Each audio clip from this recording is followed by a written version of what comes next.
అలాగే మెమోలోని శ్రీ వివి రామమూర్తి గారు అందజేస్తున్న కోరుతున్నాను. అలాగే కానుకని శ్రీ సాయిరాం బాబా గారు కానుకలు అందజేస్తున్న కోరుతున్నాను. అలాగే సన్మాన పత్రాన్ని శ్రీ జిఎస్ఎం రాజు గారు అందజేస్తున్న కోరుతున్నాను. సన్మాన పత్రాన్ని అలాగే సన్మాన పత్రాన్ని చదివించవలసిందిగా శ్రీ నాలుగు సభ్యులు కోరుతున్నాను.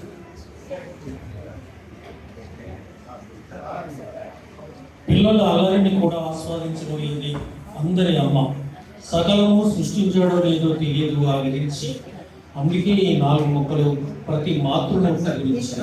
అంతటి మహిమాన్విత మాతృమూర్తులందరూ ఈ లోకంలో కానీ రక్త మాంసాలను సైతం దారపోసి జన్మనిచ్చిన మాతృమూర్తులకు వృద్ధాప్యంలోని నేనున్నానని బాధ్యతగా ఆదరించి ప్రేమను పంచే బిడ్డలు అందరే ఈ లోకంలో. ఆ కొందరిలో నేను ఒకరిని నిరూపించుకుని తన తండ్రి శ్రీ కొచ్చర్లకోట సత్యనారాయణమూర్తి గారు 1/1/2017 కన్ను మూసిన నాటి నుండి కన్నతల్లిని కంటికి రెప్పలా కాచుకుంటూ సహధర్మచారిణి శ్రీమతి పూర్ణ శ్రీలత గారి జయంతితో మాతృమూర్తి సేవను కొనసాగిస్తున్న శ్రీమతి సూర్య కమల గారి సుపుత్రుడు శ్రీ కొచ్చర్లకోట లక్ష్మీ నరసింహం గారికి అభినందనమాలతో హృదయపూర్వక శుభాకాంక్షలతో మేము అందించే ఈ మాతృమూర్తి సేవా పురస్కారం వారి సహృదయానికి మరో ఆనందం. Thank you sir. మరి లక్ష్మీనరసింహన్ గారి స్పందన తెలుస్తున్నాం. ఆయన మా విశాఖపట్నం స్టీల్ ప్లాంట్లో స్టీల్ గ్లోబ్కి ఒక ఆర్గనైజర్గా సెక్రటరీగా ఎన్నో కార్యక్రమాలు నిర్వహిస్తూ చాలా యాక్టివ్గా ఉంటారు. సో నరసింహన్ గారి స్పందన. వేదికల పెద్దలకి, సభకి ఇచ్చేసిన ప్రతి ఒక్కరికి కూడా, అలాగే మాతృమూర్తి గారు సూర్యకమల గారు, అలాగే మా అన్నయ్య గారు వెంకట సత్యనారాయణమూర్తి గారు అందరికీ కూడా నమస్కారంతో ఈరోజు ఈ కార్యక్రమం జరుగుతూ ఉండడం మెయిన్ నేను చాలా హ్యాపీ ఫీల్ అవుతున్నాను. ఎందుకంటే మా అమ్మగారిని నాన్నగారిని చూడడం అనేది నా బాధ్యత. కానీ బ్రహ్మ కొంతమంది సెపరేట్గా సృష్టిస్తాడండి. అంటే కళాకారులు సృష్టిస్తాడు.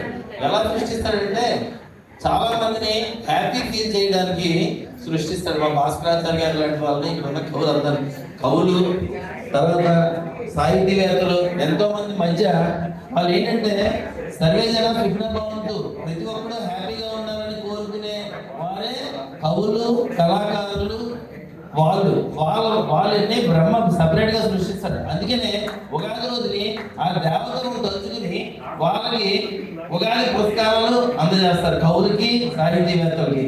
సో నాకు స్టీల్ ప్లాంట్ లో అత్యంత ప్రతిష్టాకరమైన అవార్డు నెహ్రూ అవార్డు వచ్చింది.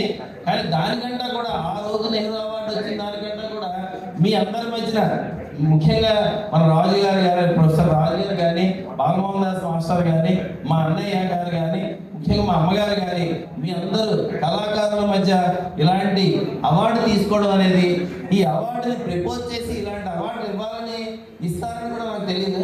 మన మేడం మస్తాన్ రెడ్డి గారికి నిజంగా ఆయనకి ఎంత మనం చెప్పినా సరే ఆయన గురించి అది తీరని లోటే. ఎందుకంటే అంత గొప్ప వ్యక్తి ఆయన. నిజంగా ఆయన చూసి ఎవరైనా సరే తల్లిదండ్రులు చూడని వాళ్ళు ఉంటే ఇన్స్పైర్ అయ్యి డెఫినెట్గా చూడాలి. నాకు యాక్చువల్గా నా లక్ ఏంటంటే ఒకటో తప్పకుండా దొంగ ఉన్నవాళ్ళంటే అందరూ ఫ్రెండ్స్ అవుతారు.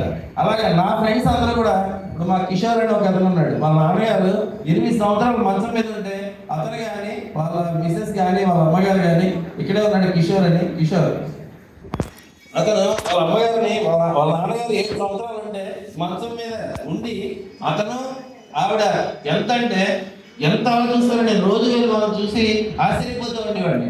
అలాగే ఇక్కడ గాయత్రి కాలేజీలో డీలో ఆయన వచ్చారు, ప్రొఫెసర్ కేఎల్ రావు గారిని. ఎక్కడండి ఆయన కూడా వాళ్ళ తల్లిదండ్రుల్ని చక్కగా చూసుకున్నారు. ఎందుకో నాకున్న సాంగత్యం, నాకున్న ఫ్రెండ్స్ అందరూ కూడా నాలాంటి వాళ్ళే. తల్లిదండ్రులు వాళ్ళ ఇళ్ళలో ఉంటారు. అలాగే మా బావమరుడు ఉన్నాడు, అతను కూడా వాళ్ళ తల్లిదండ్రులు చూస్తారు. మా తోడళ్ళు ఉన్నాడు. ఎందుకో నాకు ఇలాంటి కల్చర్ వినడం తప్పితే చూసిన వాళ్ళు చాలా తక్కువ. ఎందుకంటే నేను స్టీల్ ప్లాంట్లో రెస్ట్రిక్టెడ్ ఏరియాలోనే ఉంటున్నాను. పొద్దున ఆఫీస్కి వెళ్ళడం, సాయంత్రం రావడం తప్పితే నేను ఎప్పుడు ఇలాంటి నెగిటివ్ సొసైటీని చూడలేదు. కానీ ఇలాంటివి కూడా అవార్డ్స్ ఇస్తారు, ఎవరు రెస్పాన్సిబిలిటీ వాళ్ళు బాగా చేస్తే అవార్డు ఇస్తారు అని మేడం మస్తాన్ రెడ్డి గారు చెప్పడం, అంటే ఇలాంటి ప్రపోజ్ చేయడం ఇవ్వడం అనేది చాలా గొప్ప విశేషం. నిజంగా ఇలాంటి వాళ్ళని చూసి తెలిస్తే ఎవరైనా తల్లిదండ్రులు చూడవాలంటే డెఫినెట్గా చూస్తారని నేను నమ్ముతూ ఈ సత్కారానికి అర్హుడో కాదో తెలీదు, మా అన్నయ్య గారు ప్లస్ మా అమ్మగారు ఉండడం, నాకు ఈ సత్కారం జరగడం నాకు మా వారికి చాలా ఆనందంగా ఉంది. నిజంగా నేను తల్లిదండ్రులు చూడటం వల్ల అందరికీ నేను ఒక విషయం కూడా చెప్తానండి. మా అమ్మగారు నాన్నగారు మా ఇంట్లో ఉండడం వల్ల మా మిస్సెస్ బీఎస్సీ సెకండ్ ఇయర్ చదువుతుంటే తెలియజేసుకున్నారండి. వాళ్ళ సపోర్ట్ తోటి నేను బీఎస్సీ ఫైనల్ చదువుకుంది, బీఈడీ చదువుకుంది, ఎంఎస్సీ చదివింది, ఎంఫిల్ చేసింది, ఈరోజు గవర్నమెంట్ స్కూల్లో టీచర్గా పనిచేస్తుంటారు. అంటే మనం తల్లిదండ్రులు చూస్తే మనం ఎంత అడ్వాంటేజ్ పొందుతామో కానీ నా బాధ్యతలు అనుకుంటాను వాళ్ళ వలన మేము ఎక్కువ బెనిఫిట్ పొందాం మా తల్లిదండ్రుల వల్ల. ఈ రోజు మా పిల్లలు, మా పెద్దవాడు ఎంఎస్సీ పిహెచ్డీ బిట్స్ పిల్లలు చేసి అసిస్టెంట్ ప్రొఫెసర్గా పనిచేస్తాడు. నా పెద్ద కోడలు గైనకాలజిస్ట్, అలాగే నా చిన్నబ్బాయి ఎంటెక్ చదివాడు, వాడు ఇన్ఫోసిస్లో పనిచేస్తాడు, ఇప్పుడు యాక్చువల్లీ యూఎస్ఏ వెళ్ళిపోతున్నాడు. అలాగే మా చిన్న కోడలు కూడా ఇన్ఫోసిస్లో పనిచేస్తుంది. అవన్నీ కూడా తల్లిదండ్రులు చూడడం వలన వాళ్ళ ఆశీస్సుల వలన నాకు కలిగినవే తప్పితే నాకంటూ ఏమీ లేదండి. నిజంగా ఇలా మా మేడం మస్తాన్ రెడ్డి గారికి కానీ ఇక్కడ విచ్చేసిన ప్రతి ఒక్కరికి కూడా ఇలాంటి కార్యక్రమానికి ఆదాయం మీకు ఇలాంటి కార్యక్రమాలు చేస్తున్న మేడం మస్తాన్ రెడ్డి గారికి నిజంగా నా యొక్క నమస్కారాలు, ధన్యవాదాలు, చాలా థ్యాంక్స్ అండి. థ్యాంక్ యూ వెరీ మచ్ అండి. థ్యాంక్ యూ వెరీ మచ్ అమ్మ. మీకు కూడా ధన్యవాదాలు. ఎందుకంటే అమ్మగారు అంత బాగా చూస్తున్నారంటే ప్రతి పురుషుల విజయం వెనుక ఒక స్త్రీమూర్తి ఉంటుందనేది ఎంత నిజమో, ప్రతి అత్తగారిని బాగా చూసుకుంటున్నారంటే ఆ కొడుకు యొక్క భార్య సపోర్ట్ కూడా అంతే ఉంటుందనడంలో అతిశయోక్తి లేదు. అలా సపోర్ట్ చేస్తున్నట్టు మా శ్రీమతి కూడా ధన్యవాదాలు.